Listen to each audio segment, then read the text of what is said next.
You have found Authentic Business Adventures, the business program that brings you the struggles, stories, and of course the triumphant successes of business owners across the land. We are coming to you from the Sun Prairie Community Radio Studios, underwritten by Bank of Sun Prairie.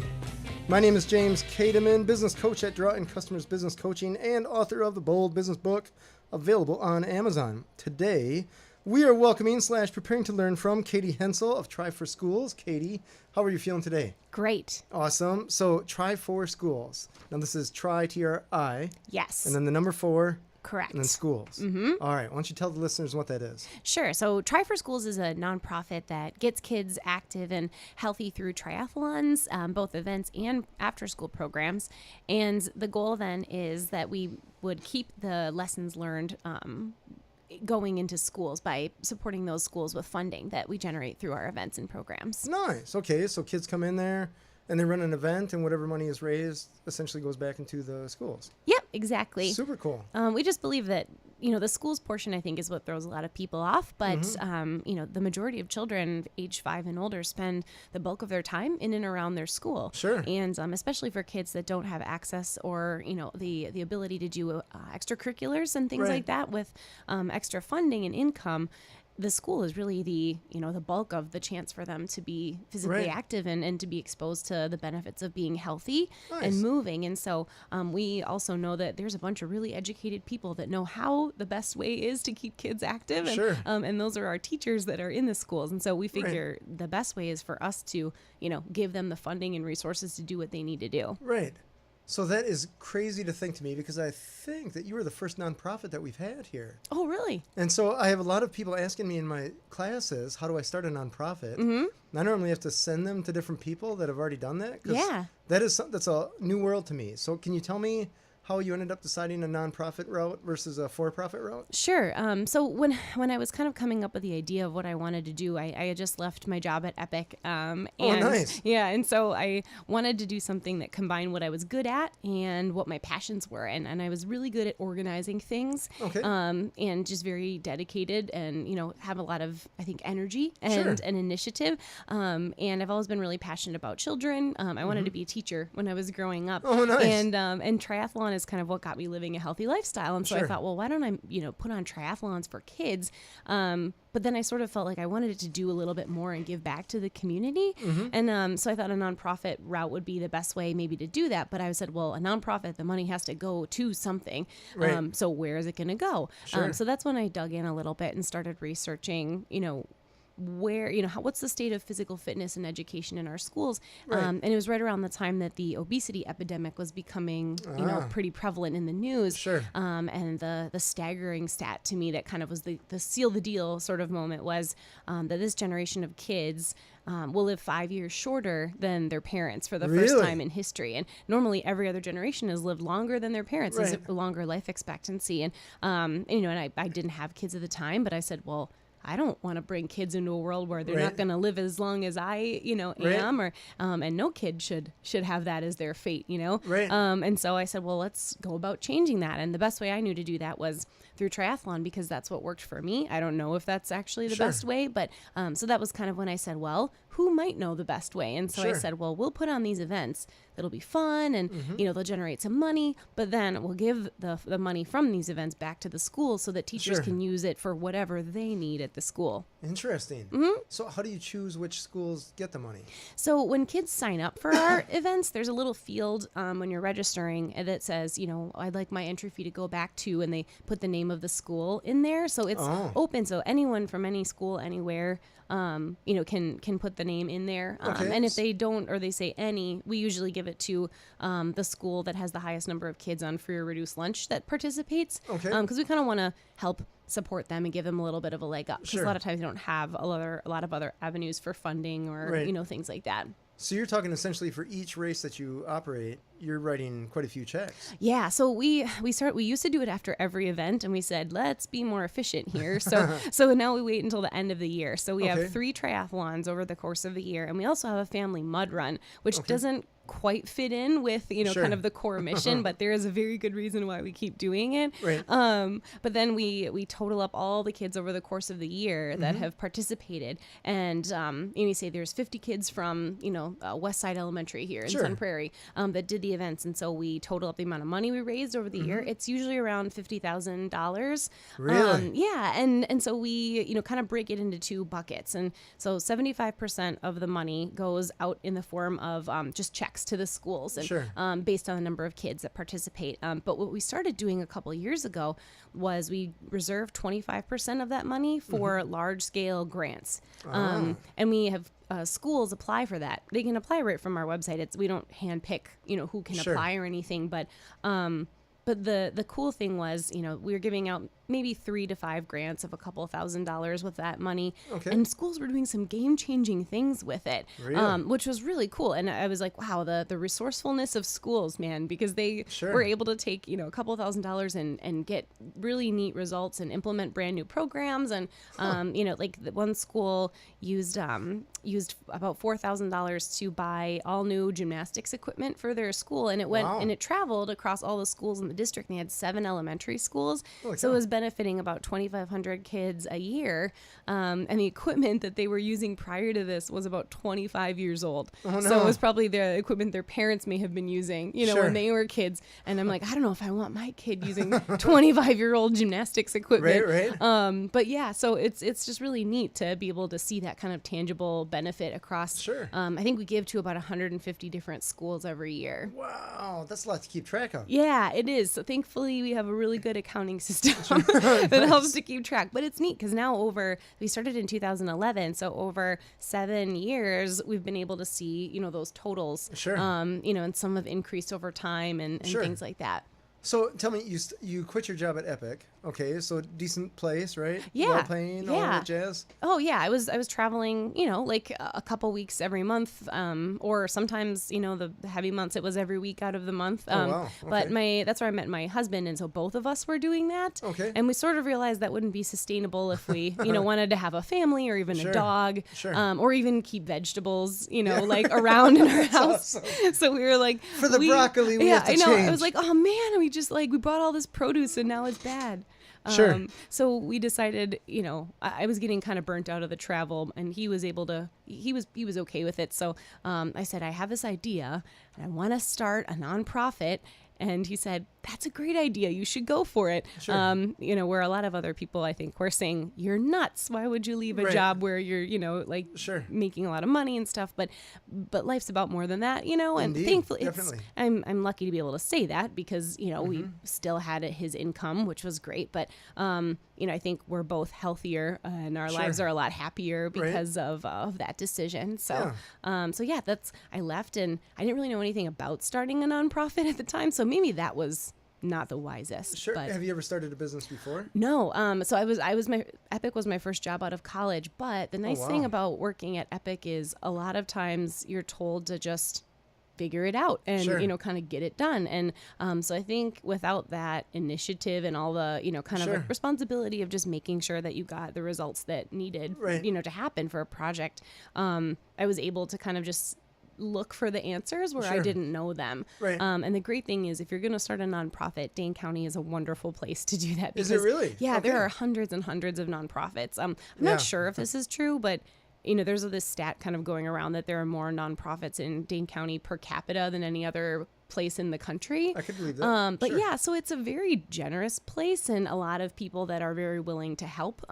So I had a lot of coffee with a lot of different people. Nice. And in every meeting I said, is there anyone else I should be meeting with? And Right. so a lot of the first year of kind of getting things going was just finding out who I needed to talk to, and, leveraging friends and family Sure. and saying, will you come out and help me pass these posters out, put them up around town, Sure. and that kind of thing. But definitely leaned a lot on the community and the help of others Sure. that had done things before me. So Sure. What was the biggest challenge in starting this nonprofit?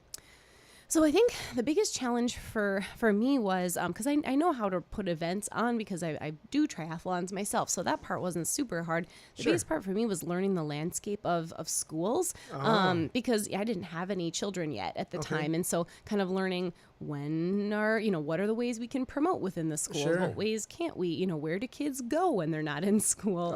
And how do we kind of connect with teachers to make sure? Because we figured if the money is going to go back to the schools, the teachers would have a great incentive to, to promote this among their students. And, but, I didn't know how to reach out and talk to schools or any of those kinds of things. And then the other thing that was pretty challenging was our premise for Try for Schools, which thankfully we've been able to keep up, is that 100% of the funding that comes in through entry fees goes back out to school. So we don't actually make anything off of the events themselves. You're kidding. No, so that's the kind of the crazy part, and everybody kept telling us, money, right? How do you make money? And so we work with grants, and we get corporate sponsorships, and then by being a public charity, we can have donations, that kind of support that. So we had to figure out what are all the other revenue streams we can do so that we're giving back all of this money, because we made this promise, and we're like, as long as we can keep it up, we're going to keep it up.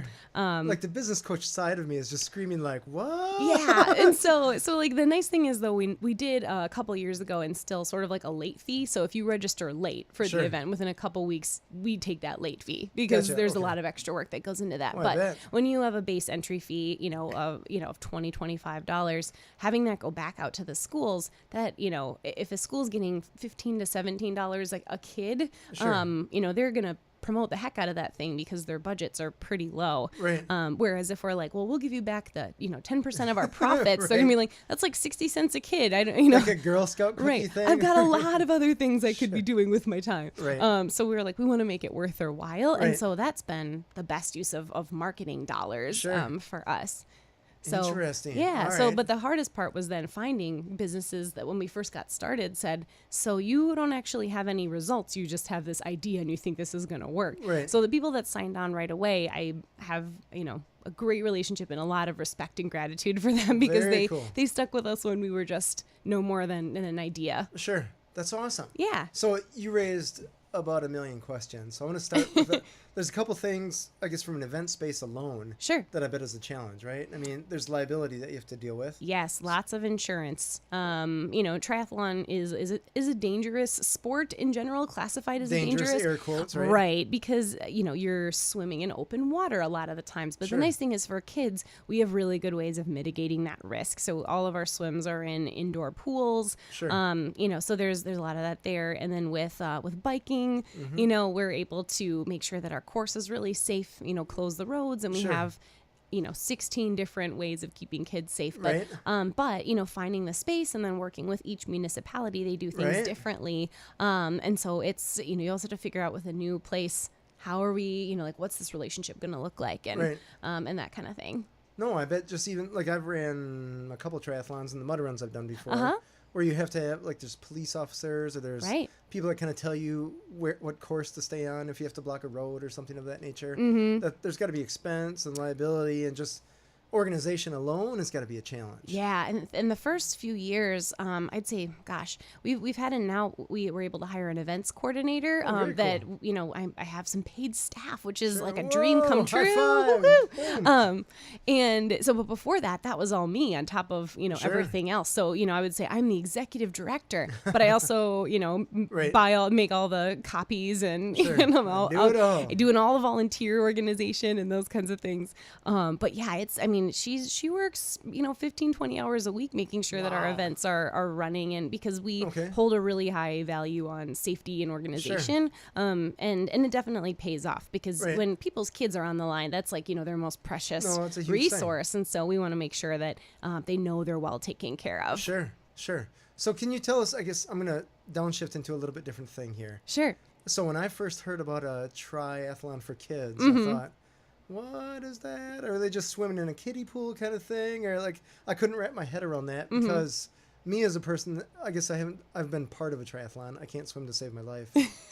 I was like, you're like most triathletes then. I was like, I can't swim to save my life. So how do you do it with kids? Right. Right. So can you tell us how you navigate that? Just the length and all that kind of stuff. So swimming was very interesting. So as a triathlete myself who learned how to swim, it's something that people are very uncomfortable about, like adults. And so a lot of times adults without even knowing it, can kind of project that nervousness on kids. Or if they're, not a comfortable swimmer, you see two reactions. People either put their kids in swim lessons right away and say, we want you to become a better swimmer because I'm not. Or they don't put their kids in swim lessons. And so in schools, a lot of times that's the first time kids are learning how to swim. But because a lot of schools no longer have pools, or pool time is really hard to come by, swim lessons aren't as prevalent as they used to be. So I don't know if you got swim lessons when you were a kid in school, but we did. And so that was death of the water. Yeah, and that was a surprise to me, but that's the same story for a lot of kids in our community. And so when we said we want to do a kids triathlon, the swim is always one of those big barriers. So our swim distances are pretty short comparatively. So anyone that is a swimmer, sees our distances and is like, oh, that's a joke kind of thing. But we're not catering to those kids. We're catering to your beginner kid, where that is a that is a challenge, something they have to work towards. But so just so the listeners know, when you're talking kids, like what's the youngest that'll run these? So our events run from ages 3 to 14. So you could have kids that are literally in kiddie pools, but with our short course, what we try to do is we allow them to have a noodle or some sort of flotation aid with them, and then we have lifeguards in the water as well. So with a lot of those guys, it's walkable distance. So really they could swim it if they wanted to, but they could probably walk and put their feet down, which for a lot of kids, that's a good reassurance. Oh, absolutely. And then, the longer swim, so the long distance is a 100-yard swim, which is 4 lengths of the pool. So that's a big challenge for a lot of kids. When I started swimming, I couldn't do that length without having to stop in the middle. But what we started seeing was, there are a lot of kids in our community that they would be great bikers and runners, and they just hadn't had access to swim lessons. So we didn't want to kind of punish them by doing a real short distance. So we created this new distance where it's a 25-yard swim. So it's just one length of the pool. It's in the shallow end, but then they do a longer bike and run because, we wanted them to still be able to challenge themselves in another way and not kind of be held back by something. And with our after school program, then what we started doing is we built in 3 lessons of swimming into the program so that kids at least were able to get, more familiar and have more time in the water. And we've seen a lot of kids make a bunch of progress, even just with those 3 lessons. Oh, nice. That's awesome. Yeah. So, but that's still, is one of our biggest barriers, which is why we have the mud run as well, because a triathlon sometimes is going to be something some kids going to have to work towards for a couple years. And so the mud run's a great way to get kids out and moving with very low barriers to entry. Right. Yeah, the mud run, I can say, from my point of view, is way more fun. Yeah. Because it breaks it up a little bit. Totally. Yeah, obstacles and mud. What kid doesn't want to do that? And at first you're like, I'll just avoid getting dirty because then it slows you down. You have 10 pounds of mud on each shoe. But eventually you're just like, okay, I'm already so full of mud that then it becomes a game. Right. Yeah, you're just adding on more mud just to lose it. Right. Well, and it's neat, I think, for kids to see, because we have kids that do it with their parents, we have kids that do it with their teachers, to see each other in a different context and just to kind of like let go of those typical roles and maybe like, we're all covered in mud right now. So I did the one with my little brother Danny. And I think it was like 40 degrees. Oh yeah, it was really cold one day. And I said, hey, do you want to do this again? It's like, no. Yeah. No, never. Because I'm like, this is probably the worst possible day outside of adding snow. Right. And it was, I think I remember that year we used to do 2 of those a year, and we did one, it was at the end of May, and I think that was when you guys did it. Yeah. And that year we stopped doing the spring one because we're done with you month of May. Yeah, You're just too unpredictable. You had your chance. Yeah. So now we just do one at the end of September, and the weather has always been great. Actually, last year it was like 90 degrees, so we had to keep re-mudifying the mud because it kept drying out. Oh, that's awesome. Yeah. Problems you never in know. Business Wisconsin. Yeah. Right. That's funny. So let's go back to the event stuff and all that kind of stuff. Yeah. Is it tough to get permission or time, I guess, from the cities, the different municipalities to allow you to have the events?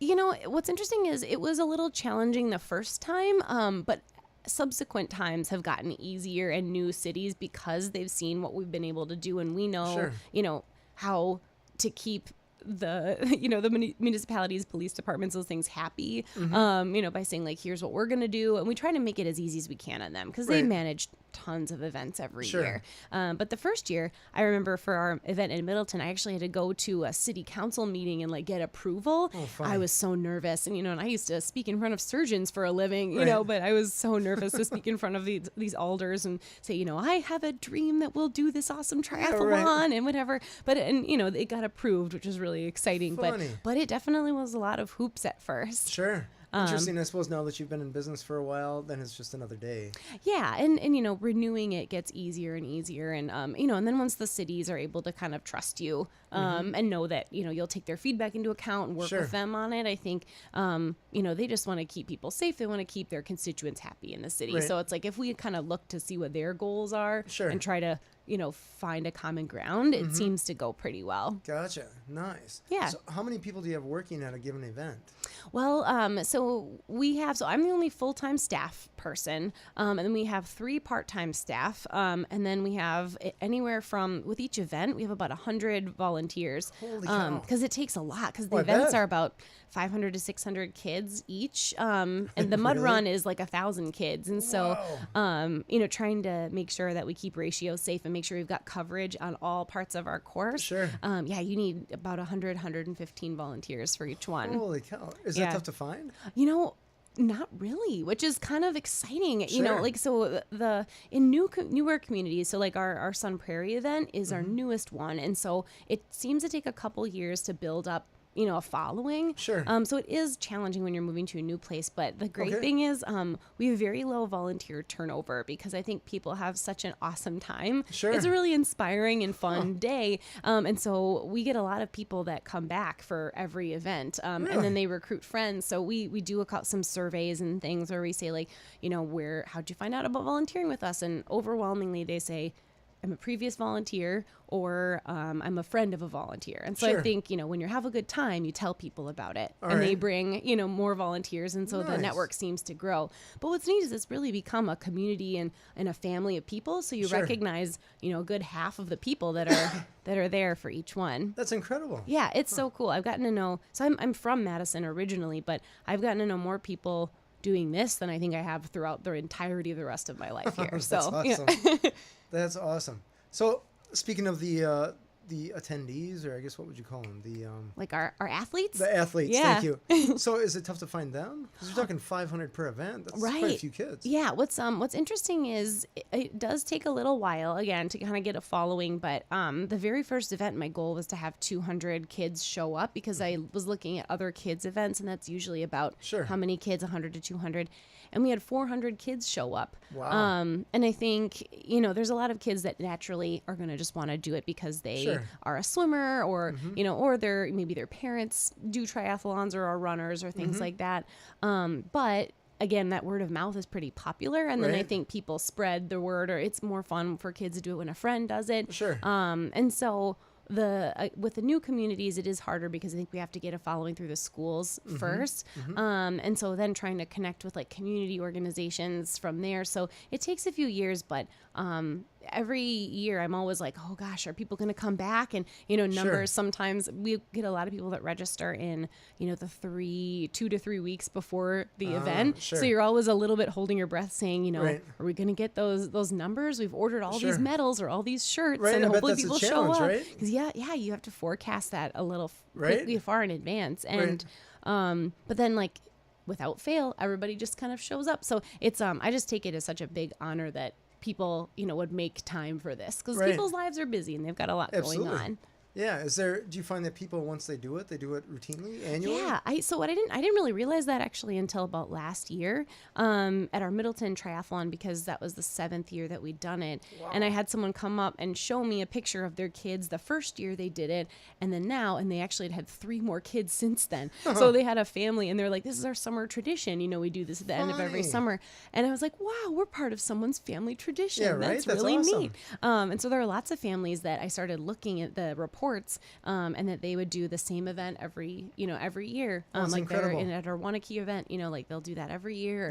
You start to see the same families across the events and stuff like that. So we're trying to do more to recognize those people. Nice, very cool. And, you know, make sure we know we appreciate them being a part of it, you know? That's very cool. So what are the plans for the future? Is there adding cities or? Yeah, so we're a little bit hesitant to add more events in Dane County just because you don't want to start Might be poaching from right, the other like events you yeah, have. and Sure. the only area that we don't really have a ton of presence in is kind of that southeastern corner of Dane County. So we don't have a ton of people from like the McFarland Stoughton area Sure. that come up to do our events, and so that's I think an area for growth, and we think, you know, maybe it's just an easy jaunt up 51 to jump Sure. over and join us in Sun Prairie. But our goal, we actually received a grant at the end of last year from the Steve Stricker American Family Insurance Okay. Championship to start putting together a toolkit to grow to new cities. So we wanted to make it easy for new communities to follow the model that we've started Sure. and start their own Try for Schools chapters very cool. and things like that. And so we hired our third part-time staff person who's kind of coming up with that whole process right now. So our goal is to start with the Milwaukee area, and so we're hoping next year we'll be able to have some programs in the Milwaukee area, and then the goal is, so we want to start with our after-school program, and then once we get a good enough number of kids that are participating in that, to kind of add our own event there for those Sure. kids to participate in.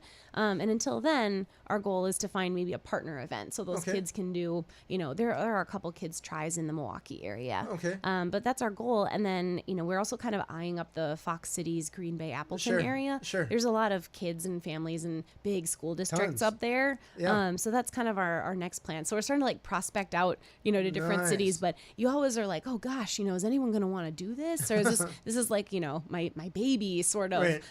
But, you know, like we've got to make it at least easy if there are people out there that want to do it.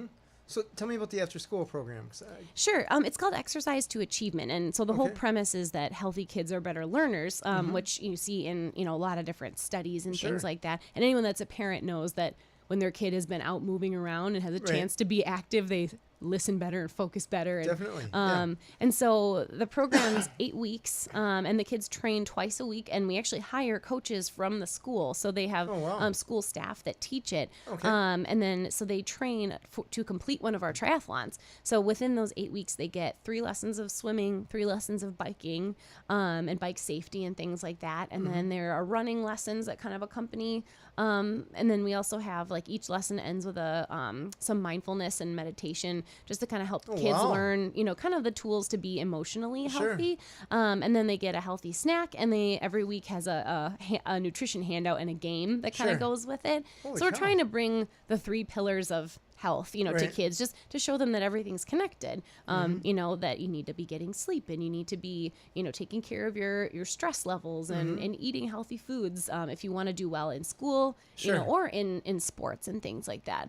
Because we know not everybody's going to be a triathlete when they grow up, but Right. but we want them to just know that a healthy lifestyle will benefit them inside and outside, Sure. you know, the classroom. Beyond just being first place and everything. Right. all the Yeah, time. exactly. I mean, if a kid does one of our triathlons and they don't do another one after that, that's fine. But if they know that, like, you know, I need to be getting good sleep because that's going to benefit my body in a Sure. lot of different ways, like, boom, we just, you know, great Right. life lesson there. That's awesome.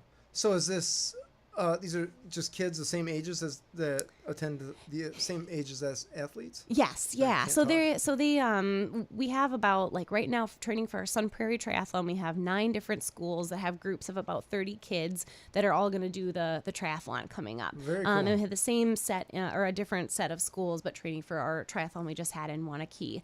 And so the kids are kind of like gearing up for this goal race with other kids from their school, and so it's really neat. I mean, the majority of kids, I'd say, are between like 2nd and 5th grade. Okay. But the program's open to any kid K through 8. wow, We okay. don't have as many middle school sites. We have Sure. like I think 3. Okay.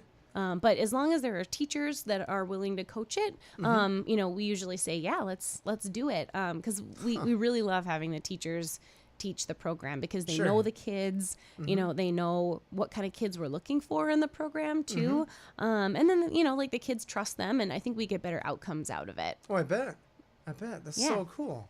Holy cow, that's amazing that you are doing this, that you're putting this together. There's a lot of kids that you've helped then. Yeah, thanks. It's really cool when you stop and think about it. But what's really neat is, I may have been kind of like the start, but you look at like, the ripple effect, and Sure. There are thousands and thousands of people that have played a role in where we've gotten to so far. And that's just here in Dane County, which is really neat. That's interesting you say that, because I was just talking with someone yesterday. I met him for coffee, and we were talking about how it is impossible to start a business without getting help. Oh, totally. No one ever does it alone. Yeah, and just the volume of help that's available here in Dane County, Wisconsin, Madison, all that jazz. It's on the verge of overwhelming. You just have to find it. Right. Yeah. There are a ton of resources out there. You just need to know where to look. And so I think like that's one thing, I guess if you do have people that say they want to start a nonprofit, I'd be happy to serve as a resource there, because I do. Awesome. Yeah, because I didn't get started without the help of other people as well. Very cool. So it's sort of part of, they'll help you, but I think the expectation is that you'll help pass that on to other people. Right? Definitely. Very cool. Very cool. What does Kevin Spacey say? He's like, you can take the elevator up as long as you remember to send it back down. Yeah. Something like that. So I wanted to ask you, like, you got growth mode going on, so that's super cool. So what have been some limitations for you growing? I think, the biggest thing with nonprofits is it seems like there's never really like a big influx of like dollars. So it's always just very grassroots growth. You just grow a very little incrementally, at a time. And so the toughest part for us is saying, gosh, I really wish we could hire a marketing coordinator so that we could actually put together a marketing plan, that worked. And, or like, because really I think we've experienced the most growth and success with having additional staff, but it's hard to accrue enough extra donations every year to, unless you start kind of putting that aside. And so it's been a very long, slow growth road for us, which is why sometimes those big grants that you just happen to get can be so game changing, because you're like, wow, now we have someone who, this is going to be the bulk of their job. And it allows, current staff that are maybe doing things that they're not particularly as good at to really shine in their own role. Very cool. So that's been, I think, the limitation for us. And then the other thing is, I think, trying to stay in your own lane, because you can almost get a little bit of, I think they used to call it scope creep at Epic, where it's people are like, well, you should do a summer camp for kids too. And you're like, yeah, maybe we should do that. Or like, you guys should come to this this event fair and put on a kids event here. And we're like, oh yeah, well, let's look into that. And, so trying to, kind of like keep sell focus. Watches, right? Yeah, exactly. Or like just even, like merchandise in general. Like, that's a lot of new stuff to take on. So trying to like stay focused, but also recognize and like thoroughly investigate every option can be, a little bit daunting at times, and you can kind of get derailed a little bit. So I think for us, the biggest challenge now has been like every year we kind of have to reevaluate and we do our strategic planning about, like, are we still staying true to our mission? Are there things that we're doing that we shouldn't be doing, and, vice versa. So like kind of some of the real like big picture business questions can sometimes like throw you off and set you off track a little. Sure. I have a sign in my office that says "Beware the rabbit hole." Oh, that's just totally. A common thing with business. I mean, I'm guilty of it as well. I think just as entrepreneurs, you have 50 million ideas. Yeah. Well, and if you're able to put the effort behind it, or, like you're like, yeah, I could see that being successful. But then you think about, well, what are all the steps that we're going to have to take to make that successful? And so what I've started doing is saying, that is a great idea. Why don't you, are you comfortable leading that? If not, we're going to put it in our, ideas for a rainy day when there is somebody that's able to kind of take that and run with it. Or I'm actually reading Essentialism right now. I love that book. Oh, it's such a good book where they're saying, what would you like me to deprioritize so I can work on that, and then kind of providing that back. The opportunity cost of stuff that you say yes to. Right. The trade-off. And so that's, but it's really neat to think about being able to actually read business books. Cause for so long, we were just getting started. I was trying to keep my head above water, just going, but now being able to be like, wow, we're going to steer the ship here. This is kind of cool. Sure. Have I got a great book for you? Yeah. Oh man. Yeah. The list of books on my my list of books is pretty long, but there are some good ones out there. Nice. What would you recommend? The book I wrote. I'm totally. Oh, your just book. Shameless plug. Yeah. Hey, that's all right. I'll add it to my Goodreads list. Awesome. Perfect. So the other thing I have for you in regards to questions is, do you have some keys for success that you've learned over the course of time? Yes. One of them, I guess I would say, is don't accept no, for an answer. Sure. Because a lot of times people like to just say no, and not because they're trying to be difficult, but Sure. I think you're asking something of them. Mm-hmm. And if you don't have a way that makes it easy for them to say yes, then you're giving them a job to do. Fair. Fair. And so like, it's up to you to say like, to maybe anticipate that they'll say no and figure out, and here's how I'm going to make this happen, so Right. doing your homework so that, if somebody does say no, you can say, well, what if we did this? Right. Because I think that's been the biggest thing for us is finding like creative workarounds to Sure. things. Sure. And then my other key to success is, not taking everything personally. And huge. that's a lesson I had to learn like big time. Sure. Because, especially as an entrepreneur, it's something that you put a lot of your heart, soul, blood, sweat, and tears into. Right. And so, but then when you're in a public setting like we are now, everyone is kind of always in a place where they can be a critic. Right. But it's really hard to understand the full picture of something unless you're kind of on the inside. So, that taking, criticism for what it's worth, seeing if there's anything that is worthwhile from Right. what they said, that you can use, but otherwise just saying like, I'm going to take that for, into consideration, Right. but it's, it's not going to affect the work that I'm doing Right, in the long right. run kind of thing. Yeah. As you're an entrepreneur, your skin just grows thicker. And Oh, it totally does. You It's a under- good thing, I think, though, Totally. because otherwise, Absolutely. like, you would probably just never get anything done because you would, think like, well, I'm clearly not doing anything great here if everybody's just Right. criticizing me. Right. I have a friend that that always says like, I'm not going to please everyone. I'm not pizza.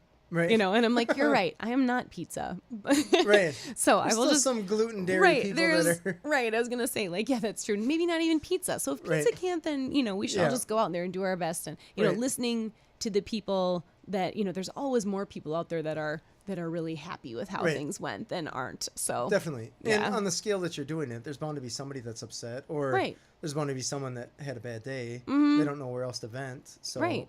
they're gonna pick the easy realm, right? Sometimes Yeah. that's where reviews and feedback online come from. totally. People can be jerks anonymously. Yeah. It's a perfect venue for people to get Mhm. the frustrations out. So Right. Well, and life goes on. yeah. And I mean, like the great thing is it seems like sometimes if someone is initially upset about something, I feel like if you can respond to it immediately and genuinely, a lot of times that's enough to kind of diffuse those situations. Sure. And then maybe they're like, wow, I was having a really rough day or I was really fired up. I'm not proud of how I acted, but they, Right.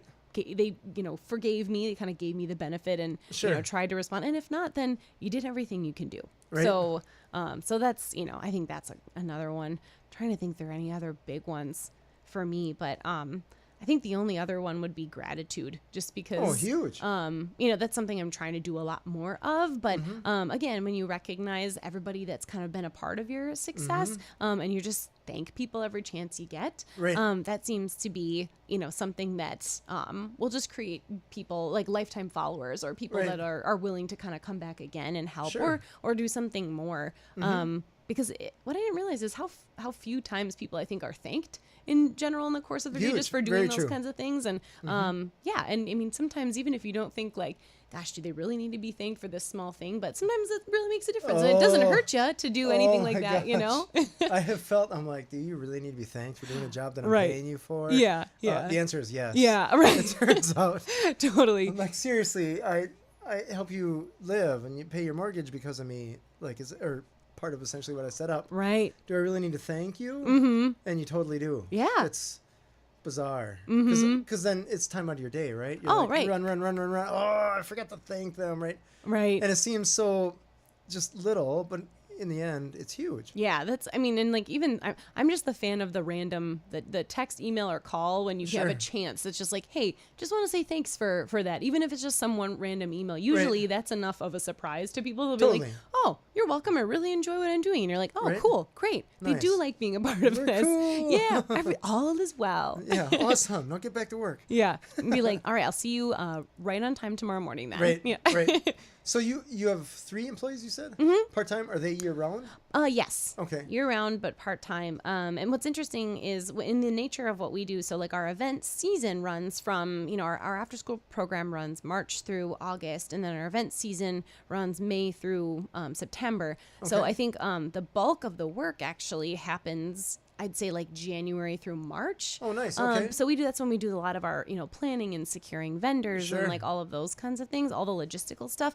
But Right. because it's behind the scenes, I think a lot of times people are, kind of assume that we're not really doing much, Yeah. but it's like, still waters run deep and, a lot Right. of stuff's going on below the surface. Sure. But yeah, it's really nice to have year-round Okay. help, because also that's when we're able to do a lot of like, process improvement, and we kind of take a chance to kind of evaluate and reflect and say Mm-hmm. Sure. like what went well, what didn't, and actually catch our breath and put new Sure. changes in place when we're not, just trying to make sure that, everything gets to where it needs to go. Sure.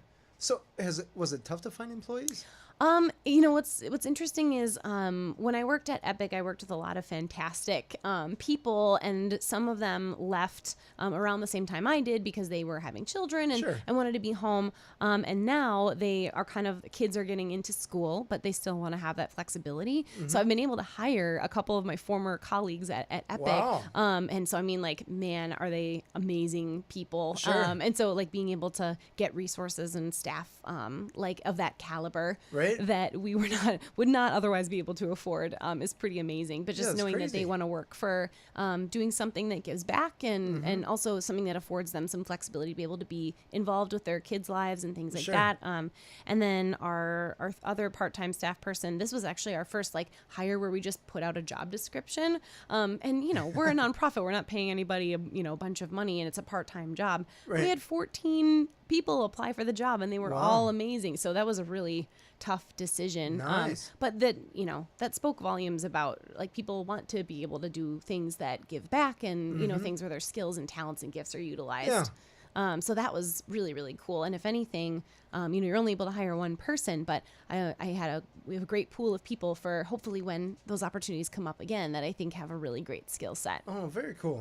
We're looking for a receptionist, so if you need to Yeah. send one All over, right. send- I'll let you know. We'll keep Nice. ears to the ground. Very cool. Perfect. I almost said ear to the grindstone, which I was like, ooh, no, That sounds not like it that. hurt, No, right?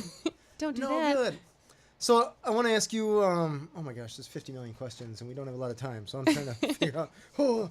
So tell me, in regards to making decisions, you've had to make a lot of decisions, I imagine. You had to figure out where we're going to go, marketing, hiring, just figuring out events, trails, like where people are going Yeah. to run and all that kind of stuff to figure out, is this really a 5K? I don't know how many people get picky about that. Oh yeah, with the kids, not too many, but like it's easy enough to go out and run the Sure. the distance. So So do you have a trick for making decisions, or is it gut, or is it a sequence of events? Like, how do you, if a big decision comes up, what is the Right. process to go through? well, with decisions as far as where we're going, like those big picture decisions, we do have a strategic plan, and that helps guide us. And then we have a board of directors. There are 11 people on our board. Okay. And thankfully, because, when those big decisions come up, I don't like having to make those by myself. I'd rather have okay. a sounding board of people, Sure. that can kind of, and they're all people that I trust. I've appointed, all of them really.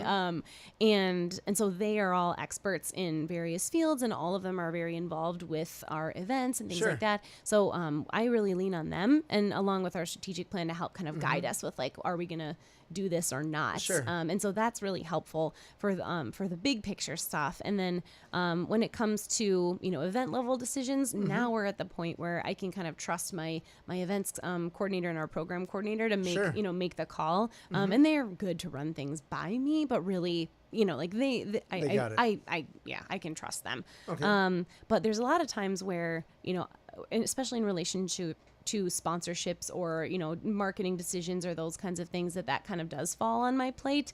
And a lot of times, sometimes it's gut, but also I usually have to let data kind of speak a little bit Fair. too. Totally fair. And so we had a decision to make on whether we were going to spend a significant amount on one particular type of advertising. And so I said, well, I'm going to do the research and see how many people have, found out about us through this Sure. method in the past. And it sounded like it was a lot because people would always tell me like, oh, we saw, saw Sure. you guys here. But in reality, when I asked people how many people found out about us, through this method, it was like less than a dozen people. And I'm like, Oh. well, we really shouldn't be Pass. spending a bunch of money on this Right. if it, so data is really helpful, but otherwise, I guess I do tend to use my gut, which isn't a great answer because it's like, well, how do you know if your gut's right? Most of the time it is, but there have been times when Right. I've steered us wrong, but hopefully it wasn't, overall detrimental Sure. to our organization. Sure. No, there's nothing necessarily wrong with gut. I mean, Sure. subconscious mind We has a all lot of have knowledge, some right? of that, right? Yeah, and it's true. It's coming from somewhere, right? Right. So there's probably something that, is either coloring it Right. positively or negatively. Sure. And it beats just like, hey, I rolled the dice. And see Yeah. what happens. Well, or there's the nice strategy of saying like, yeah, we are going to, test something out, but we're going to do it on a really small scale so that Sure. if we do, lose out. And I guess that is one thing that I have found difference between like for-profit and nonprofit companies is we don't a lot of times have as much budget to kind of like Sure. test things out. Right. But like I think, in or like you're like, out. okay, well, let's test it. And if it doesn't go out, I guess we're not adding that special thing to our events Sure. next time. But, Sure. but you got to do it because otherwise, how are you going to know? Right. So with your board of directors, can you overrule them if they vote on something, or is that? Well, like technically they're all my bosses. So I Oh, report to okay. them. So, they have the final say. This is interesting. 'Cause But the yeah, board, what's is like ugh. I hired all my bosses. So but they're great and I trust them. And the nice thing is I think they all will divert to like, well, like what do you think is the the right Sure. call, which is great. That they always are willing to kind of take my opinions into account. Right. Right. Very cool. Yeah. Very cool. So what have been some of the biggest challenges that you run into over the course of 7 years? 7 years? Yeah, 7 Holy years. So we're cow. starting our 8th year now. So it Well, that's is kind awesome. of crazy to think that we've been kind of going for Right. that long. How far you've come. Oh my goodness. Yeah. So I guess some of the biggest challenges are a lot of times, when funding methods dry up or, Sure. like the funding picture changes. So like one of the big things going on right now in the community is funding for events and corporate sponsorships and things are shifting a lot because there are so many different events in Sure, Madison. sure. And there's only so many like businesses and things. Right. So trying to be creative about how you work with, corporate partners. And so that's why we're really, grateful to have the support of the partners that we do. But, the healthcare industry in general has been kind of condensing locally. Yep. So that's kind of changed the funding picture a little bit. So Sure. it keeps you on your toes. And so that's when, we've had to try to shift and do some other things. So like Gotcha. we added, our golf fundraising event, which is, like there's no beating around the bush. Like this is a fundraising event. So we are Clearly trying here to make money. Right, Or exactly. grow money. Grow right. money, earn money, that kind of thing. And so trying to be creative with that. And there was, 1 year in particular where we sort of outgrown the startup grant like sure. opportunity phase. And so there were a lot of grants that we'd previously received where they said, like, seems like you guys are doing really well. We're going to try to spread the funding around to other people. And we're like, oh no. So, trying to continue wait. like try to find new sources. But it's interesting because again, when I was talking about like never letting no be the answer, Sure. that's not an excuse to just be like, oh, well, we can't do this because we don't have, Right. it's like, well, let's be creative. Like what Sure. other methods can we do? And thankfully, because we have a really great group of donors and volunteers and things like that, we can, kind of start and test new programs and say like, we really need your help. We're looking Right. for new ways to do this and bring in people. Sure. And so that's, I think a lot of the greatest innovations seem to be born out of struggle. Absolutely. And so Definitely. that, it's kind of like kept us on our toes and made us find new ways to do things. And, Sure. And we keep growing, every year. So I'm kind of thankful for those challenges because they Right. force you to get creative and kind of work hard at stuff. Well, I bet. No, once you don't want it necessarily easy because it usually leads to complacency, and complacency Right. will eventually kill you. Yeah, So- yeah, totally. When it's like you're not giving people, if you're not really, just kind of cruising along doing the same thing, like how do people really Right. know that you're changing anything? Which Sure. that's the whole reason nonprofits should exist is to, Right. Get results and try to change, bad things that are going on or Absolutely. support good things that are going on. So, Yeah, build upon the success. I like that. That's very cool. yeah. So let's talk about the ways that you get people in there. What has worked for you in regards to marketing? So I think, the best thing that's worked for us is going through the schools, I think. Okay. And then from there, a lot of word of mouth, Okay. which, for us, it sort of puts the onus on us to have awesome events. So we're Mm-hmm. like, if there's one thing we're going to do really well, it's that we're going to put on really great events Sure. that people have fun at and they say, wow, when they leave and they want to come back and they tell Nice. all their friends. And then, the power of social media now, I think, is sort of like a supporting indirect marketing form for us because then Right. people, they will share pictures on social media. They'll let people know how much fun it was. And that allows us to then interact with them.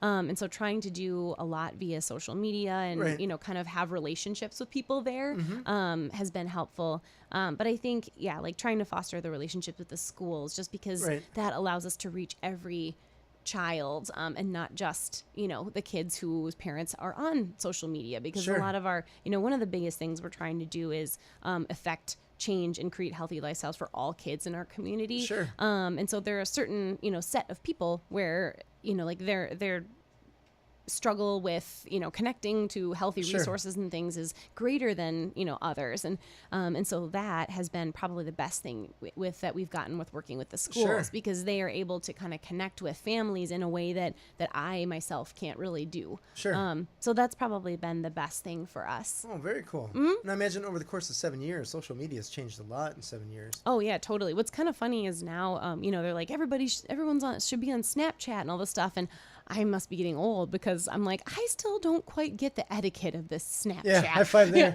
Yeah, totally. It's just, Let's I'm double like, that one. I'm like, I can do Facebook, I can do Instagram, like, Twitter. I'm sort of over Twitter. I don't know. I just, because like, it's a great way to, maybe we put information out on there, but I'm like, we have a very specific like purpose for what we're doing with each channel. But Snapchat, it's like, that's where all of our, right now volunteers probably are. And, like even a lot of our donors and even our athletes and things. But I'm like, I need somebody that's more comfortable with this, because it's not going to feel genuine if, I'm like, I'm going to take an awkward picture of myself and be like, hey, hope to see you at the next event. And they're like, who is this person? So so that's like a current struggle. And I'm like, I'm going to fully admit that I guess I'm just getting old and I don't get it. But I was talking with my little brother, Danny, right? Yeah. He's 18, so he gets all that. And I'm just like, I had to ask him about etiquette with texting. Right. Because I'm like, we're texting back and forth, and all of a sudden there's no response. And I feel like, was a response needed? Like, are you busy now?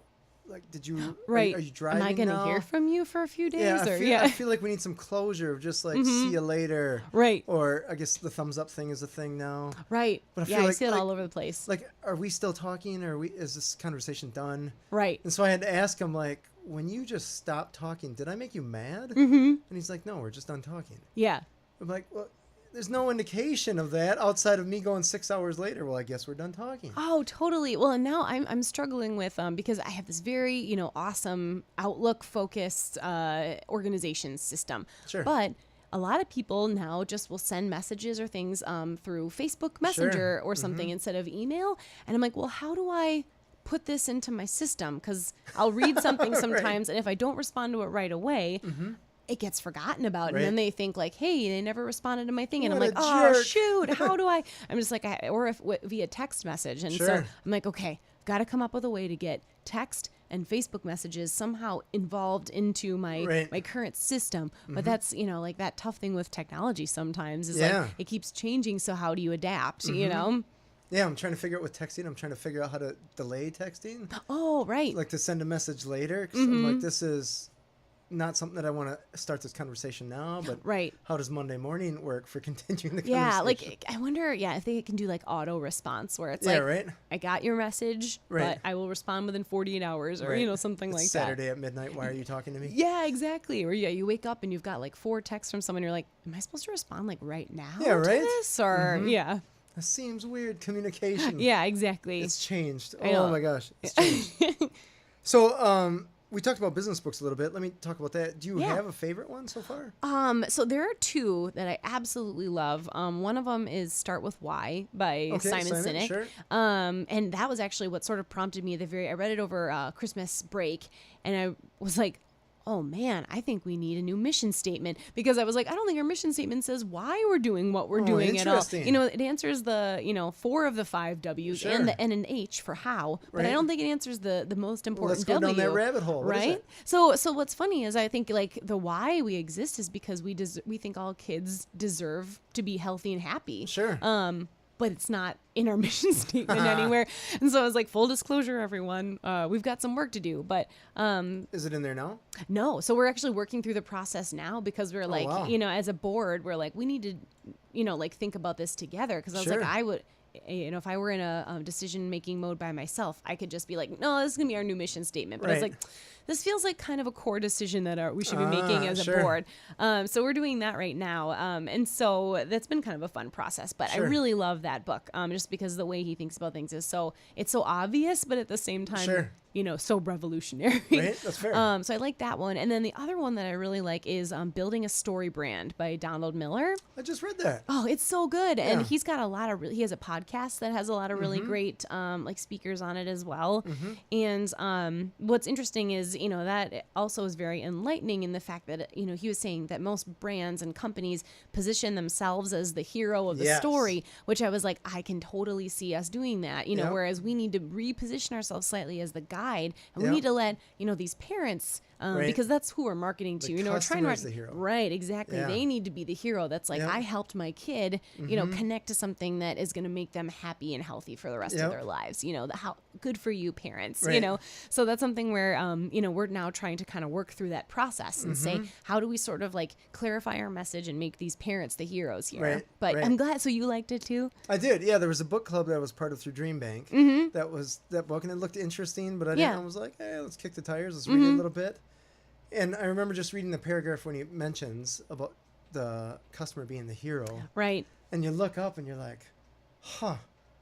Like, because you work so hard to build up your business, you're just assuming that you're building a hero, but in the end, you're not. You're building the Millennium Falcon. Right. Yeah, I know. It's like, no, they're not. They don't care about you or your story. They just care that you're going to help them solve their problem, you know, which I was like, oh, that does make sense. Yeah, totally true. And it was great advice and stuff like that. But you're like, huh. This is the first time I've heard of this. I know, and that's like what I was struggling with before. As I was like, why is it that all of these books, the answer seems so simple, but yet so few people are actually doing that. And so, but I really like books that give you tangible action steps, because if they just discuss things theoretically, I'm like, okay, great, I buy into it. Now what do I do? Like, great don't just shut the door and walk away. Right. So totally get it. Yeah. Well, lucky for you, in my book, I try to make some action steps. Awesome. Yay, I can't wait. I didn't want it to be too, here's some fluffy ideas. Go meet your unicorns. Go back and figure, yeah, exactly. So go chase that unicorn. Yeah, right. Well, Katy, your website, quick.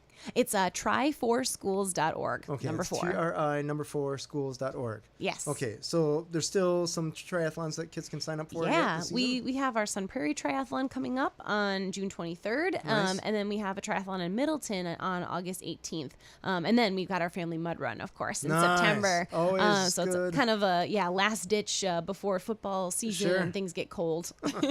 Good, dirty fun. How can you go wrong with that? Right. This has been Authentic Business Adventures, the business program that brings you the struggles, stories, and triumphant successes of business owners across the land. Coming to you from the Sun Prairie Community Studios, underwritten by Bank of Sun Prairie. I am James Kateman, business coach at Draw In Customers Business Coaching and author of the Bold Business Book with Action Steps, available on Amazon. We'd like to thank you, our wonderful listeners, and our guest, Katy Hensel of Try4 Schools. Find us airing on 103.5 Wednesdays at 6 p.m. and Sundays at 2 p.m., as well as at sunprairiemediacenter.com. We can also be found morning, noon, and night at the podcast link on drawincustomers.com. Thank you for listening. We'll see you next week. I want you to stay awesome and on course. Enjoy your business.